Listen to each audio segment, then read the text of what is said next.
Bom dia, cinéfilos! Estamos aqui no mais novo episódio do podcast Ponto Cego. Eu sou o Thiago, seu apresentador, e junto comigo aqui nesta sala de audiência está... Patrícia Antonucci. E aí, Patrícia, fala um pouquinho de você pra gente. Você quer se apresentar? Se apresenta, fala alguma coisa. Bom, eu já sou amiga do Thiago há bastante tempo, né? Tem bastante tempo. A gente se conhece do direito, apesar do Thiago ter se desvirtuado um pouco aí no caminho, mas a amizade continua firme e forte. Eu não vou falar a nossa idade não, mas a gente já se conhece já tem um tempinho. Tem bem um tempinho. Então, Patrícia, você, além de advogar, você também tem um canal no YouTube, né? Fala um pouquinho do canal pra gente. Então, como eu continuei no direito, eu continuei advogando. Eu até tentei concurso e tal, mas eu gosto de advogar, eu gosto de ajudar as pessoas e tal, e a ideia do canal do YouTube é um pouquinho isso, né? É um canal mais voltado para o público leigo, que de repente não consegue entender uma coisa ou outra, porque a gente tem um monte de lei, um monte de procedimentos, né? Tudo muito, às vezes, muito formal.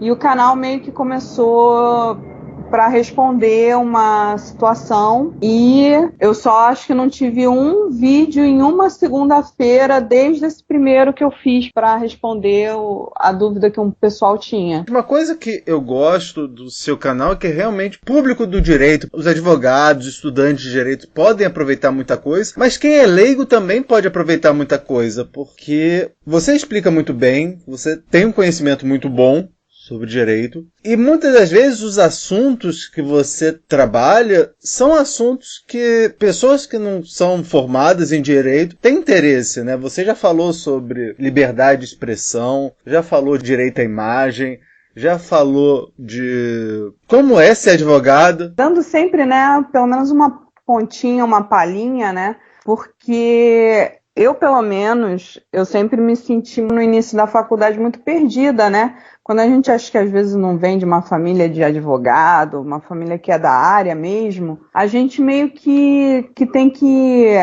atravessar alguma coisa, né? Ultrapassar determinados obstáculos do conhecimento, né? Da área do direito, que eles até nem são inacessíveis, mas como a gente não está acostumado, parece até que se torna uma coisa muito difícil e tal.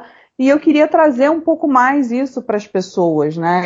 Eu parti primeiro de um primeiro vídeo falando de um caso específico, para depois começar a trabalhar, puxar temas a partir dali, que eu acho até mais interessante, né? Falar coisas até mesmo do direito, né? Que a gente às vezes só vai aprendendo na faculdade e não vê depois, né? Como expressões latinas, que as pessoas às vezes não entendem o que quer dizer, por que está sendo usado, né? Enfim, a ideia do canal é mais ou menos por aí, e já tem algumas outras ideias de vídeo, até para responder de temas específicos do direito, e aí eles vão sendo colocados no canal. Eu vou deixar o link para o seu canal na descrição do nosso episódio, mas vamos partir agora pro tema da semana, Patrícia. Vamos lá. Qual foi o tema dessa semana? Então, bom, o tema dessa semana, já que a gente já começou esse bate-papo falando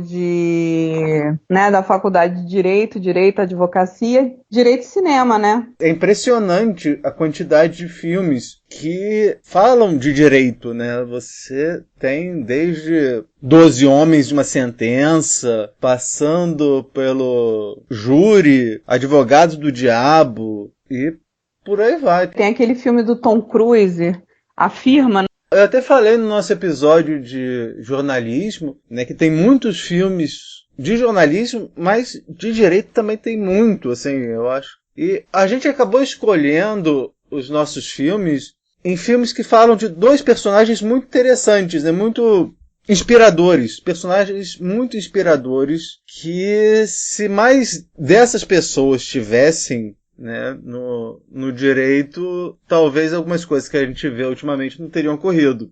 Ah, sim, né? Se a gente for considerar a forma como esses personagens, né, esses atores, né, um personagem num caso e uma pessoa real, mas a persona que aparece no filme, né? Que se a gente for considerar a forma como essas pessoas agem, o que move essas pessoas, realmente a gente precisa de mais gente como eles, né?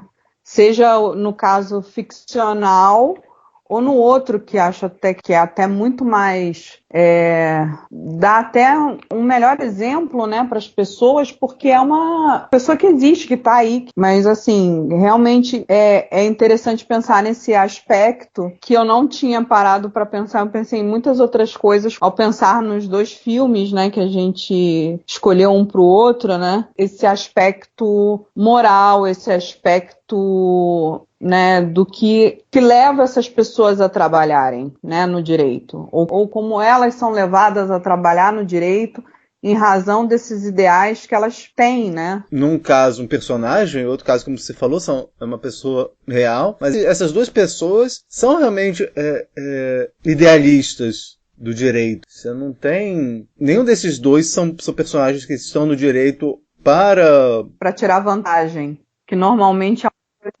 altamente associada, né, à profissão do advogado. Esses dois não, esses realmente eu acho que eles meio que representam um lado muito bom do direito. E talvez até principalmente pela pessoa real, que a gente vê que é possível, né, de ter. Existe essa possibilidade de você atuar sem ter que necessariamente se vender a, de repente, interesses escusos, né, como às vezes a gente acha que acontece, a gente não tem certeza, né, e também tem aquela outra questão, né, de como o direito é algo que muitas vezes está afastado da realidade do dia a dia das pessoas, você tendo, por exemplo, né, um dos filmes que é um documentário, a gente consegue perceber, às vezes, o lado mais humano, a lida diária que a pessoa tem, né? Mais ou menos, né? Porque, como no caso, ali a gente não tem exatamente, né, o dia a dia, mas tem uma ideia do que foi a carreira dessa pessoa. E aí, Thiago, qual foi o filme que você escolheu para mim? O Sol é para Todos, de 1962. Um pouquinho aqui da ficha técnica do filme, O Sol é para Todos. Ele foi dirigido por Robert Mulligan, escrito por Horton Foote, baseado no romance To Kill a Mockingbird, de Harper Lee.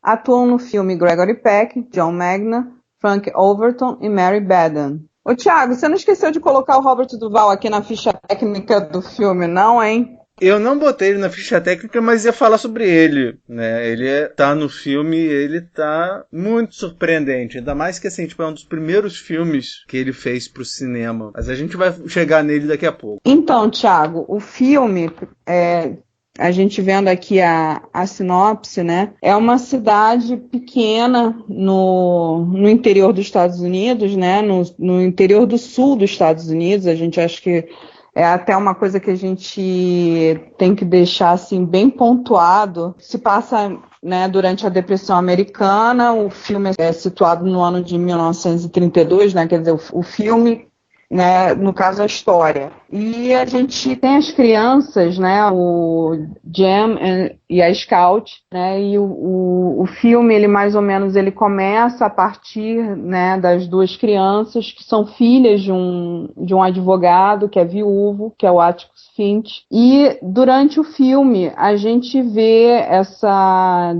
dinâmica, né, entre as crianças e o pai, e a questão de que ele vai defender um homem negro, o Tom Robinson, que é acusado de estuprar uma mulher branca. E, ao mesmo tempo, paralelamente, a gente vê as crianças no seu próprio universo durante o filme, intrigada pelos vizinhos, né, falando a respeito das coisas que acontecem. O filme, ele vai ter essa dinâmica entre o trabalho do pai e a questão de uma cidade do interior e as crianças e esse universo delas com relação aos vizinhos, até porque tem um desses vizinhos que parece ter um mistério, então eles ficam tentando descobrir. Essa foi a primeira vez que eu assisti, né, O Sol é para Todos. Eu tinha uma ideia muito longe, eu sabia que tratava da questão do processo, né, de que havia um caso e o caso havia uma injustiça muito grande. E a gente vê isso, mas assim, uma coisa que também eu notei, ele é um filme assim de várias camadas, porque as pessoas se ligam muito na questão do pai, né, do Atticus Finch, mas na verdade até o filme todo, ele é a visão da própria Scout, né, da situação toda. Porque a Scout é meio que o personagem da Harper Lee, né? A Harper Lee falando da experiência dela com o pai, que o pai da Harper Lee também era advogado. Eu cheguei a ler que o livro, né, foi baseado em alguma situação que ela viveu, né? Até porque o livro é muito próximo do filme, né? O filme é de 62, o livro acho que saiu em 61, 60. Até recentemente era o único livro dela, né? Ela não tinha outros, ela só tinha acho que escrito contos. Então, mas fica muito claro isso, porque, pelo menos assim, eu achei, porque tem ela, né? Tem a personagem, a Scout e o irmão, mas muitas das dinâmicas acontecem a partir da própria Scout, do próprio ponto de vista dela, e porque também a gente tem uma narradora que às vezes aparece, né, durante o filme, que é as reminiscências, as lembranças. Tem outra coisa que ficou bem marcado para mim é como eles deixam bem claro que é o Sul, para pontuar essa questão do racismo que acontece, né, a injustiça que acontece durante o filme, o julgamento. Né? Ela, quando começa a descrever a cidade, que ela fala que está no sul dos Estados Unidos, tem uma das vizinhas que é uma reminiscência da Guerra de Secessão, que é uma senhora, a questão dos negros, que há uma separação bem visível entre eles no filme. O filme é cíclico, ele meio que termina da maneira como ele começa, e ele usando os elementos do próprio filme, determinadas coisas que existem no próprio filme, naquela abertura. É um filme que eu gostaria de assistir de novo, assistir até com calma, para ver novamente todos os detalhes. Se eu fosse pensar para alguém que quer fazer direito, a parte processual a gente tem que meio que separar, né? O que acontece, a lida do Finch, né? Do Atticus como advogado, não é algo que de repente a gente vai pensar para dar como exemplo. Mas os dilemas que ele propõe, até o próprio nome, o título do filme, né, que tem a explicação, essa questão da inocência, de você, né, você não vai matar algo que faz algo tão bonito, né, que é o Kill a Mockingbird, né?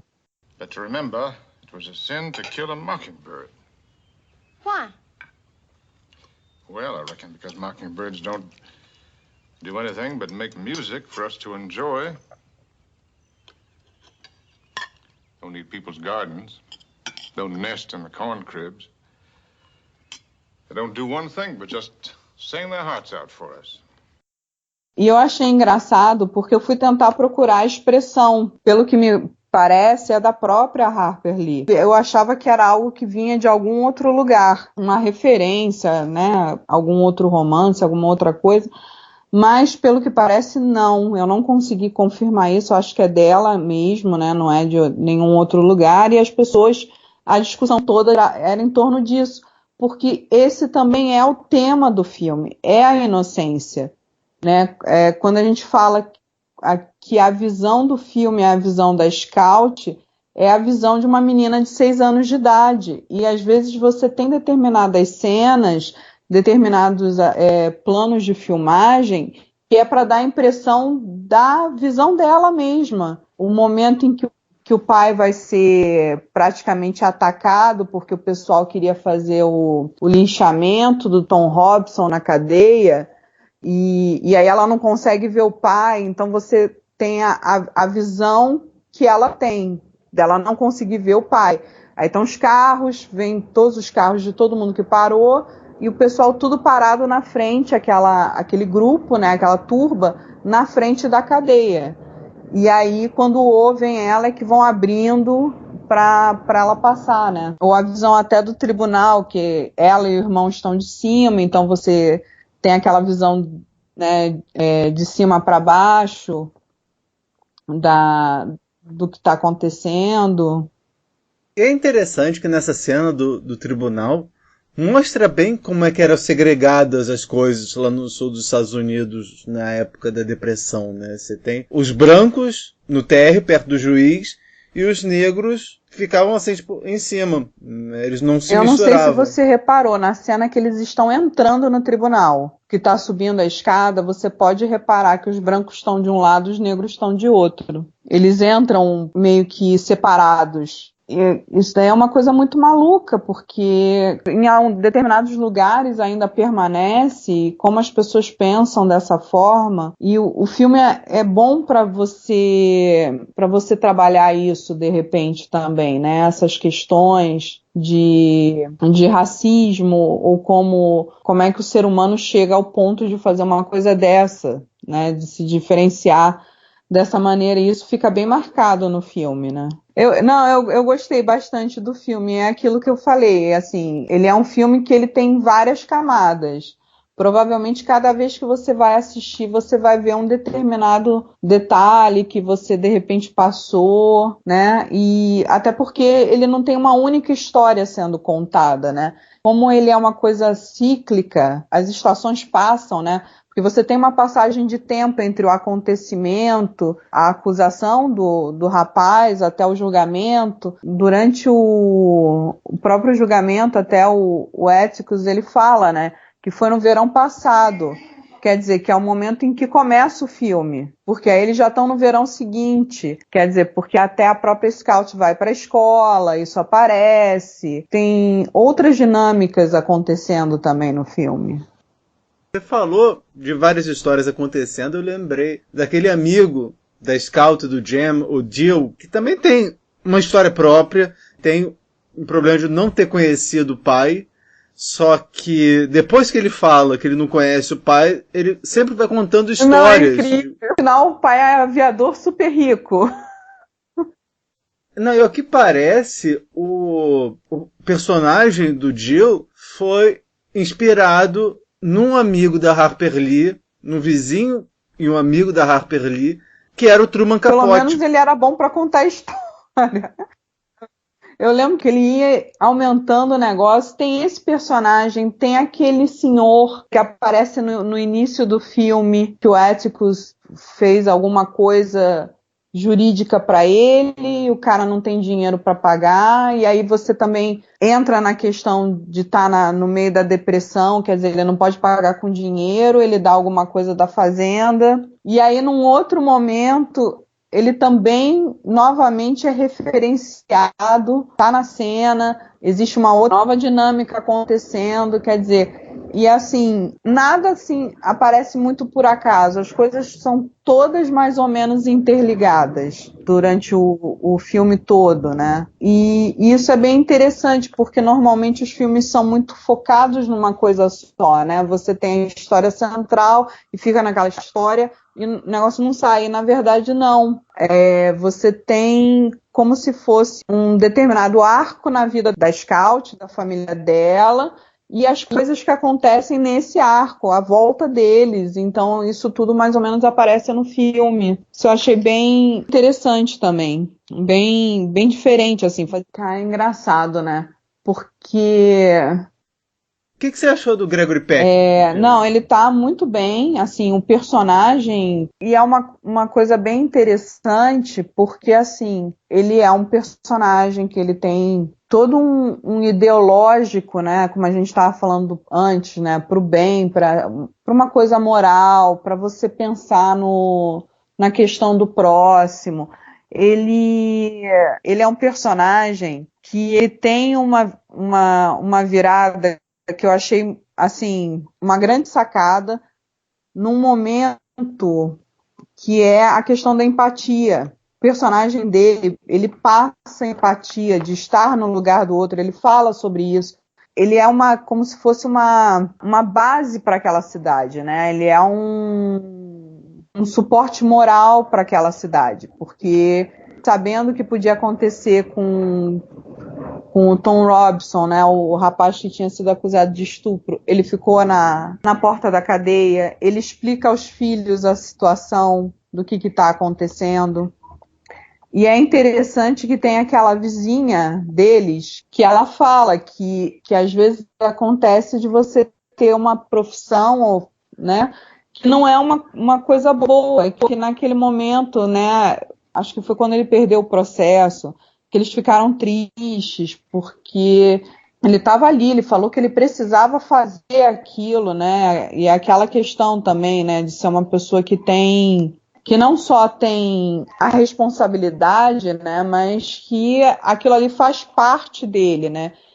Eu tenho que fazer, senão eu não consigo ter a minha cabeça erguida para continuar vendo que aconteceu uma injustiça, porque na verdade ele foi chamado para advogar, para defender o Tom Robinson na ideia da defesa técnica, né, de você dar um advogado para a pessoa passar pelo processo, mas todo mundo sabendo que no final o cara ia ser condenado, porque ele é negro e a acusação vem de uma pessoa branca.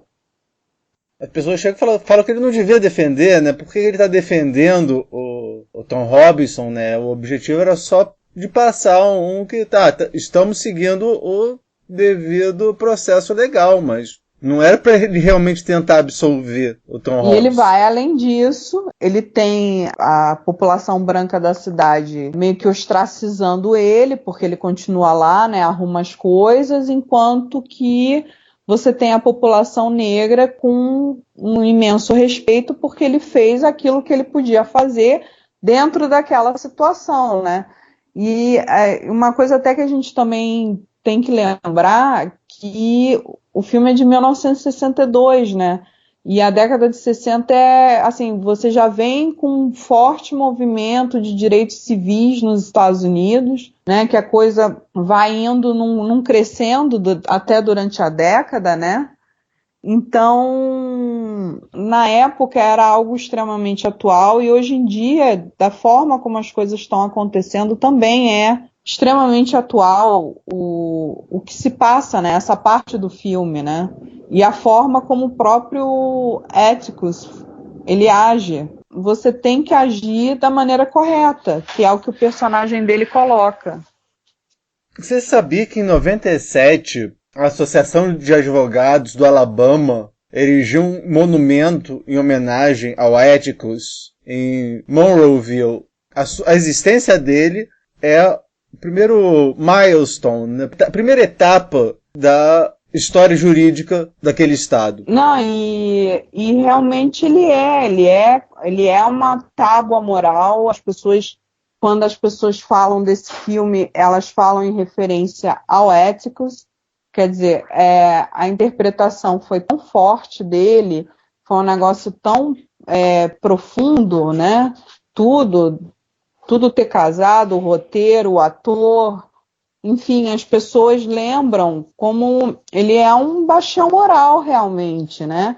E tanto é assim que no final do filme, né, quando eu não vou comentar o que acontece no final, mas ele é confrontado com uma situação de que eu vou fazer agora, porque o certo pela lei é isso, mas o certo moralmente falando é outra coisa. Não sei se você concorda comigo a respeito desse ponto final.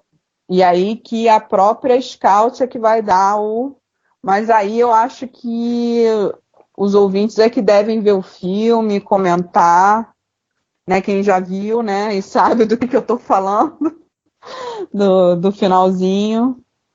E o Robert Duvall se surpreendeu quando ele aparece? Sim. Aquele final é engraçado, pensando agora, aquele final é meio aquela coisa, para quem já leu O Senhor dos Anéis, que você está esperando qualquer coisa menos o que realmente acontece no final do livro do Senhor dos Anéis, é o expurgo do condado, que você fala, mas o quê? Já aconteceu tudo, ainda acontece isso. Tem aquele pedaço no final, ele me surpreende e não me surpreende, porque, comentei, né? Daquela questão dele ser um filme circular, dele ser um filme cíclico, eu achava que haveria algo ali mas eu não imaginava que seria aquele final com o Robert Duvall. Vamos passar para o próximo, Patrícia? Qual foi o filme que você escolheu para mim? Foi o RBG de 2018. Até aqui no Brasil ficou como A Juíza. Ok, o filme foi dirigido por Julie Cohen e Betsy West. Há entrevistas com a própria RBG, né, a Ruth Bader Ginsburg, com Bill Clinton, com a Gloria Steinem, muitos outros. Né? O filme da sinopse de documentário é mais complicado, porque assim, é a vida da Ruth Bader Ginsburg desde quando ela entrou na faculdade, lá no college, né, em Cornell, passando, né, pela faculdade de Direito, que ela fez Harvard, depois ela se mudou, foi para Columbia, e depois ela, com o Carter, virou juíza, e com o Clinton, ela acaba sendo ministra do Tribunal Superior de lá. E é muito interessante, eu achei muito interessante o filme. Ela é uma figura extremamente interessante, né? A postura dela, a relação dela, mesmo quando ela era advogada, nas questões, né, que levavam em consideração as leis que discriminavam as mulheres. Tinha algumas que discriminavam homens também, né? Você tem aquele exemplo do auxílio maternidade que não poderia ter sido dado a um pai solteiro, um pai viúvo, melhor dizendo. Ela busca, logo no começo da carreira dela, meio que pavimentar aquilo que mais tarde, agora, ela como ministra, ela vai aplicando. Mas as bases, os fundamentos de uma justiça que busca discutir as relações entre os gêneros, no final das contas, foi ela que semeou. Achei bem bacana mesmo. Procurar um filme dentro do nosso tema, né, de direito e cinema, que também se adequasse a algumas coisas, alguns gostos pessoais, né? No caso, ele é mais um estilo documentário, né? É um filme de entrevista, ele não é exatamente um romance, não há nada muito romanceado, a gente tem o histórico dela, né? O perfil, o currículo, ela aparecendo, a família falando a respeito dela, alguns casos, e também pelo fato de que ela é uma juíza, né? No Brasil ela seria, né, uma ministra do Supremo, como você colocou, mas lá parece que é juiz associado da Suprema Corte. Ela é uma juíza que pavimentou, como você até colocou, né, a carreira dela seguindo pela linha da questão do gênero, né, da luta pela igualdade de gênero dentro do direito constitucional americano. E também se alinhou com outras questões de minorias, né, como questões ligadas a racismo. Salvo engano, ela também, naquela decisão histórica da Suprema Corte Americana sobre casamento do mesmo sexo, ela também votou favorável, né? A gente vê pela carreira dela que ela teve que algumas vezes ela foi meio que seguindo o fluxo, porque, pelo que eu mais ou menos entendi, aí é uma questão, né, do direito deles, como é que ficam essas decisões, né, da Suprema Corte, que seriam decisões de última instância e que, no caso deles, muitas vezes são decisões que são meio que consideradas lei, né, porque elas vão definir como é que deve ser seguida uma determinada regra. Quando você tem essa questão da discordância e durante o documentário aparecem algumas das discordâncias que ela teve, parece que isso, eu não vou dizer que enfraquece a decisão, mas deve dar margem para eventualmente aquela decisão ser revista. Em alguns casos, ela seguiu a tendência da Corte. Tanto é que ela começa sendo considerada liberal, né, na Suprema Corte Americana, e em alguns pontos ela tendeu mais para o conservadorismo, né, mas nunca exatamente conservadora. no início da carreira dela, ela tinha uma postura mais conciliatória. Mas à medida em que novos ministros, novos juízes foram sendo nomeados e eles com uma tendência mais conservadora, isso acabou jogando ela para a esquerda. Para o liberalismo, né? Exatamente. Lá fora, liberal é de esquerda. Quando a gente fala liberal aqui no Brasil, é aquele pessoal que acha que o governo tem que reduzir imposto para ele pagar menos no videogame que ele quer importar. No caso, quando a gente vê o documentário, quando ela é considerada liberal, ela é liberal no sentido de que o Estado não tem que regular determinadas condutas, né, as decisões da pessoa, né? Ela foca muito isso na parte das mulheres, né? Ela aparece a fala dela a respeito da questão da escolha, né? Não vou colocar como a questão do aborto em si, né? Mas de que a mulher tem que ter autonomia sobre o próprio corpo, se vai ou não continuar, né, com uma gravidez. Ela deixa isso muito claro quando tem a audiência dela no Senado americano para ser empossada como juíza da Suprema Corte. E é nesse aspecto que a gente vê ela ser considerada liberal, né? Não é Estado mínimo nesse sentido de eu não quero ficar pagando ao Estado, o Estado não tem que cobrar taxas. É o Estado não interferir nas minhas escolhas pessoais. Eu gostei também da relação dela com o marido, né? Porque eles são bem diferentes, né? Eu acho que eles tinham um balanço legal, né? Ela é muito séria. Já o marido, né, é mais descontraído, né? Eu achava que eles tinham uma dinâmica muito legal, né? Eles tinham um relacionamento muito bacana. As a general rule, my wife does not give me any advice about cooking, and I do not give her any advice about the law. This seems to work quite well on both sides. Sim, ele parece um cara bem legal. Achei bem interessante a neta dela, que se formou também, né, advogada também. Não, e o que ela fala do lance de Harvard? A turma dela era a primeira turma com 50-50. 50% homem, 50% mulher. Foi a turma, assim, tipo, de 200 anos, né? Então, assim, tipo, levou 200 anos até...